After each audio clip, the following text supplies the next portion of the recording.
With all the hype surrounding the Diablo IV release, you might find yourself wondering if the game is worth its premium price tag. For die-hard fans of the franchise, the answer for the most part is a resounding yes. But if you're new to this game's universe, and maybe even the ARPG genre, the answer isn't so simple. Let's take a look at what Diablo IV offers to justify its price tag. The combat. Jumping right into the main reason most people love this game, the combat. To put it simply, Diablo just feels good to play. It's straightforward enough that you're not wasting time wrestling with controls or getting confused with your abilities.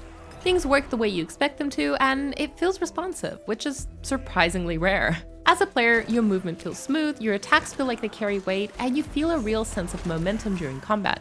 The visual and audio feedback is also very good. You can feel your hits connect and the monsters respond. Being a hack and slash type game, it also appeals to the power fantasy of clearing entire rooms full of monsters in seconds. The boss fights and mechanics were all fairly simple, at least during Act 1, but can be a real challenge later in the game if Diablo IV is anything like its previous titles. There was only one boss that we encountered during the beta that gave us some trouble. It was for a stronghold type quest, and we died several times trying to clear it. This feels like a good indicator of more complex boss battles to come in later acts. Player choice and character customization. Diablo IV is launching with several character customization systems for both cosmetic appearance and player abilities. Player choice was a big focus point for the development team, and it shows. After you choose one of the 5 classes available at launch, you'll be able to customize your abilities by selecting them from a skill tree. You can pick and choose the abilities depending on what you like, and you're not locked into a specific playstyle. In other words, if you want to be a sorcerer, you don't have to decide if you're going to use fire or ice. You can choose which spell you like the most and how many points you want to allocate to each. Once you reach max level, you'll get access to a second Paragon system, which will allow you to level up your base stats like strength and dexterity, and further modify your chosen abilities. Also, the game will be launching with transmog, which is super important, as anyone who's played New World will understand. Gear and progression. A big part of Diablo's progression is hunting for unique and legendary pieces of gear. There are 5 tiers of rarity, and the higher the item tier, the more bonuses or affixes the item will have. In order to get the best items, however, you'll need to work your way through world tiers. Each tier increases the enemy difficulty and the rewards you receive. The best items can only be obtained from the highest levels of difficulty. Being an open world game, progression is not linear. Instead, there is a main quest, side quest, and a bunch of things to complete in each area, like strongholds, dungeons, and statues hidden in the zone. Crafting. Now, the game will launch with a full crafting system that will allow you to modify items and create new ones from scratch. All crafting is done through one of the 4 artisan NPCs found in capital cities: the blacksmith, the jeweler, the alchemist, and the occultist, with each responsible for a specific item type. The full capability of the system is too complex to cover in this video, but if you want to know more about these systems, let me know in the comments below and I can make a separate video. The atmosphere. If you love dark and grungy, you won't be disappointed in Diablo IV. If you're looking for variety, however, you're in the wrong place.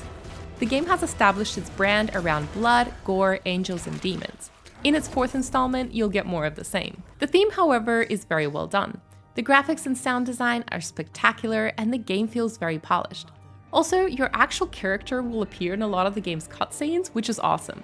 It may seem like a small detail, but it does a lot for the game immersion. Endgame and PvP.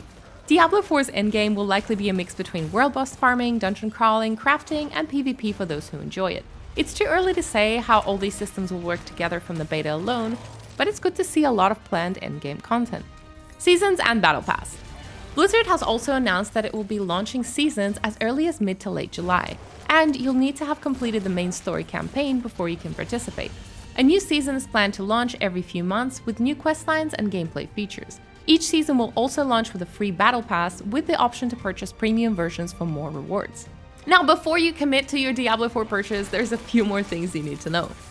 Number 1, it's not an MMO, even though it may feel like one at times. Diablo 4 places you in a persistent online world that you share with other players. Just like an MMO, you'll see other players hanging around towns, chatting, trading items, and partying up to take on bosses together. You'll even be able to join clans of players with a hierarchy of roles and access to a shared bank. It is, however, missing some core MMO elements by design. Number 2, there's no offline mode. Blizzard has already been heavily criticized for this, but it's worth mentioning. It limits access for people without a stable internet connection and has some additional cost implications for console players. Number 3. It costs more to play on console. Now, PlayStation and Xbox players will need to pay an additional ongoing subscription to be able to play the game because of how consoles handle online games. PS Plus and Xbox Live subscriptions will set you back anywhere between $60 to $100 a year. The PC version will not have any additional cost outside of the one-time purchase. Overall, I'd say Diablo is worth your time, even if you're completely new to the franchise, as long as you can answer yes to the following. Do you have a stable internet connection? Are you okay with top-down isometric combat? Will you enjoy playing in a dark and grungy hellish landscape?